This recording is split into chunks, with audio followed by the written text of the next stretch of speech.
खण्डमण्डलाकारं व्याप्तमेन चराचरं तत्पदं दर्शितमेन तस्मै श्रीगुरुवे नमः। ओम हरि परमात्मने नमः। श्री सद्गुरुदेवाय नमः। ओम नमो नारायण। दर्शकों, सभी श्रोताओं को हमारे यूट्यूब चैनल में स्वागत है। और आज के सत्संग में हम आपको एकादशी के बारे में बताते हैं, जो आज दिनांक 17 जुलाई 2024 आज एकादशी का विशेष महत्व है। इसमें बताया गया है ये देवशयनी एकादशी मानी जाती है। इतनी कथा सुनने के बाद भगवान ने कहा कि अब मैं आपको देवशयनी एकादशी का व्रत कहता हूँ। इस एकादशी का व्रत करने से मनुष्य के सब पाप नष्ट हो जाते हैं और वह सुख को भोगता है। बहुत समय पहले सतयुग में बहुत धर्मात्मा राजा मानदाता हुए हैं। वे प्रजा की सेवा में दिन रात लगे रहते थे और प्रजा की उनको बहुत चाहती थी। दुर्भाग्य से उनके राज्य में वर्षा न होने के कारण भयंकर सूखा पड़ गया। प्रजा भूखी मरने लगी। यज्ञ दान पुण्य आदि शुभ कार्य बंद हो गए।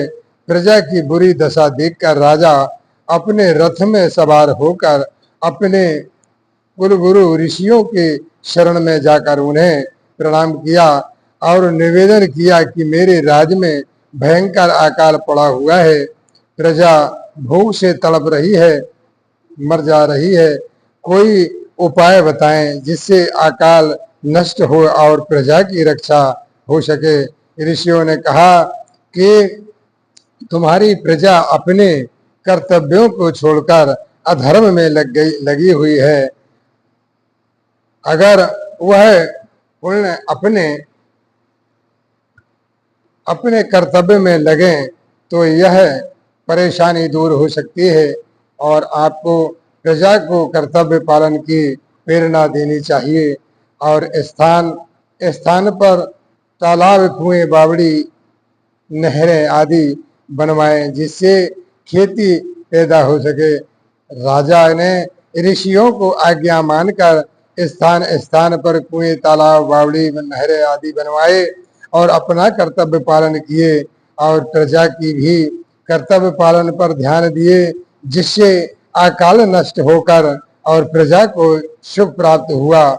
उसकी विधि यह है कि एकादशी के दिन भगवान को शयन करावें और जब चतुर्मास बाद तुला राशि पर सूर्य आवे तब उन्हें और जगावें।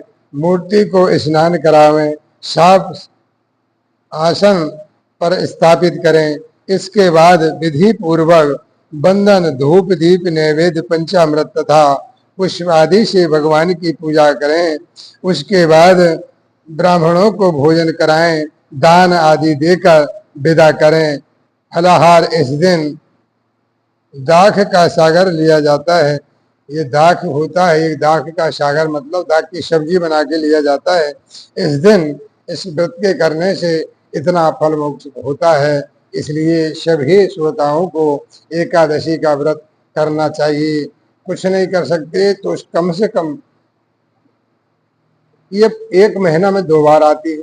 बताइए, एक महीने में 2 बार अगर आप फलाहार करके और अपना व्रत पारायण करते हैं, दूसरे दिन व्रत पारायण करते हैं, 24 घंटा का यह व्रत होता है, तो व्रत रहने से हमारी आत्मा की शुद्धि होती है और हमारे मन के विचार भी शुद्ध होते हैं। और इससे जब एक दिन हम अन्न ग्रहण नहीं करते तो हमारी आत्माएं और आत्मा जो अंदर मलमूत्र रहता है, ये एक दिन पूरे जल पीने से सब आत्मा की शुद्धि हो जाती है और मलमूत्र जो जमा होता है वो भी साफ हो जाता है।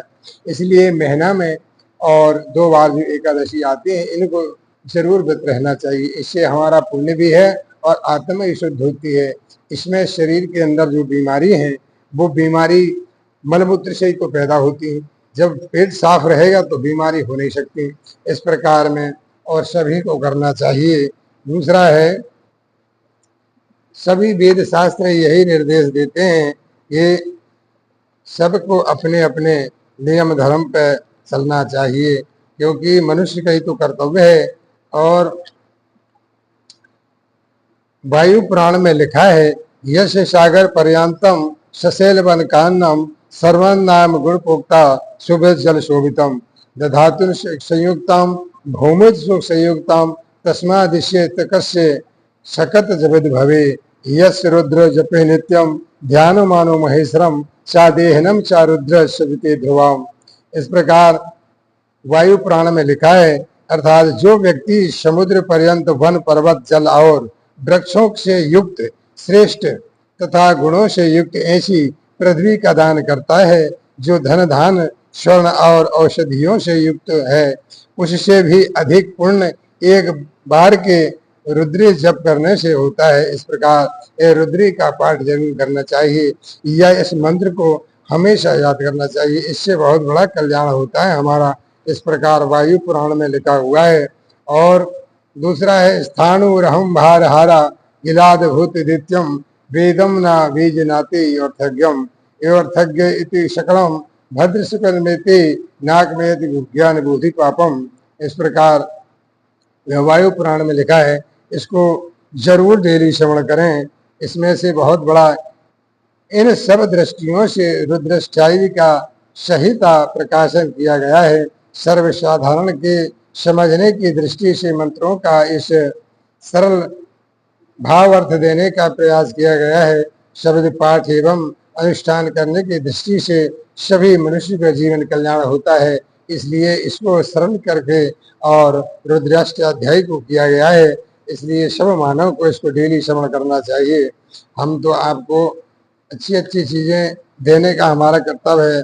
और इस प्रकार श्रावण के महीने में जो भी श्रोता सुन रहे हैं, जो भी भक्त भगवान शिव की जो पूजा आराधना करते हैं, उस भगवान शिव के को अगर श्रावण के महीने भर, पूरे श्रावण भर ओम नमो शिवाय लिखें, बेलपत्र में चंदन से 3 पत्र होते हैं, पहले में लिखें ओम, दूसरे में लिखें नमो, तीसरे में लिखें शिवाय।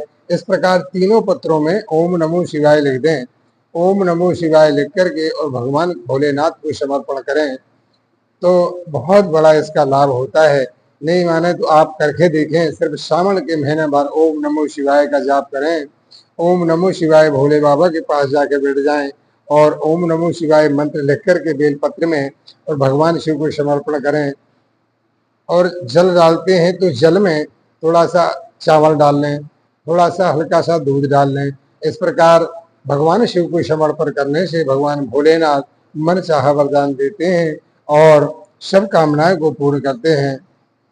और अगर बन सके तो त्र्यंबकम यजामहे सुगंधिम पुष्टिवर्धनम उर्वारुक्म बंदनात् धतुर्मूर्छे मानतात। इस मंत्र को अगर बोलें तो इस मंत्र का जो मतलब है, प्रस्तुत मंत्र में भगवान त्र्यंबक शिव जी प्रार्थना है कि जिस प्रकार ककड़ी परिपक्व फल वृत्ति से युक्त हो जाती है, उसी प्रकार मंत्र से भगवान त्र्यंबक शिव जी और बंधन से मुक्त करते हैं। इस प्रकार आप जन्म मरण से बंधन से मुक्त करें, ये हम आपका यजन करते हैं। इस प्रकार भक्त भगवान से भोलेनाथ से कहता है, उसका यह मंत्र है।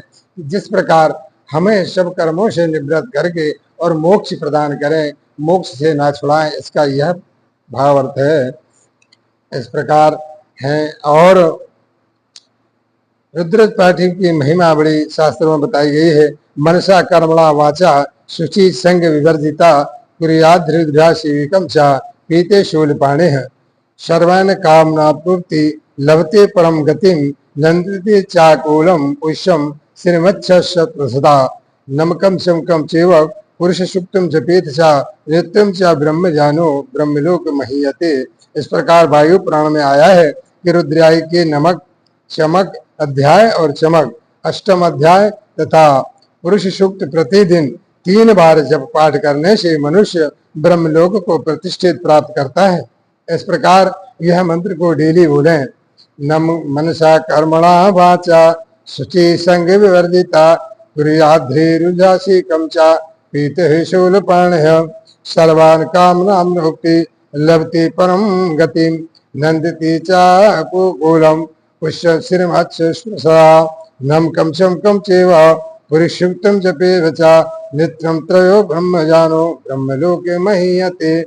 इस प्रकार इस मंत्र को डेली श्रवण करें, डेली पठन करें तो बड़ा भारी इसमें कल्याण होता है, क्योंकि वायु पुराण में लिखा हुआ है नम कमचम कम हृत गौ पुरुषुक्त जपे सदा प्रवेशा महादेवम ग्रह ग्रहवतीर्यता भस्मादि सरिशस्तो भस्मादि जितेन्द्रिया शतवृज्यते वरम मुक्तिमामनाप्नोते।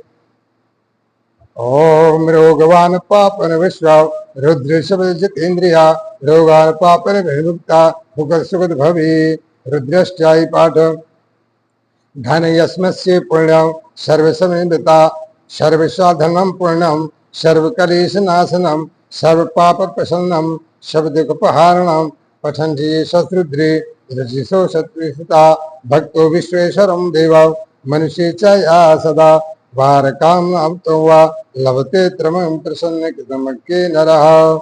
इस प्रकार वेद संहित में यह शास्त्र दी है कि परम पवित्र तथा धन धान से आयु की वृद्धि करने का इस पाठ के संपूर्ण मनोरथ की पूर्ण होती है। इस प्रकार इस पाठ को डेली पढ़ने से या श्रवण करने से धन धान्य संपन्न होता है।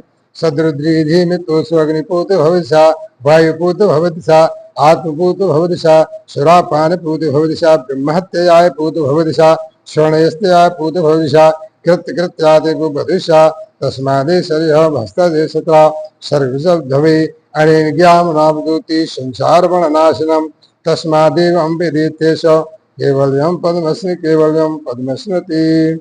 इस प्रकार जो शत्रुद्धि का पाठ करता है वह अग्निपूत होता है, वायुपूत होता है, आत्मापूत होता है और सुरापान दोषों से छूट जाता है, ब्रह्म हत्या के दोषों से मुक्त हो जाता है और स्वर्ण की चोरी के पाप से छूट जाता है और शुभ शुभ कर्मों के उद्धार पाता है, भगवान सदाशिव के आश्रित हो जाता है तथा वह अभिमुक्त स्वरूप हो जाता है। अतएव जो आश्रम से अतीत हो गए हैं और उन परमहंसों को सदा सर्वदा अथवा आपका है एक एक बार इसका पाठ अवश्य करना चाहिए। इससे उस ज्ञान की प्राप्ति होती है और भवसागर का नाश कर देता है। इसलिए इसको इस प्रकार जानकर मनुष्य केवल स्वरूप मुक्ति को प्राप्त हो जाता है। इसलिए हम आपको इस रुद्राष्टक का पाठ सुनाते हैं, इसलिए डेली अपना इसको श्रवण करके मनन करके और अपना मानव जीवन का कल्याण करें। ओम रुद्र जपे विमुचित महापातक पंचरात समय ज्ञानम सा लभते तेन मुच्य बंधनात् अने सदृशम जपे नास्ति सुस्मृति मम भाव समसृज्य यस्य रुजते जपा शाते हनम देहनम रुजते धवाम।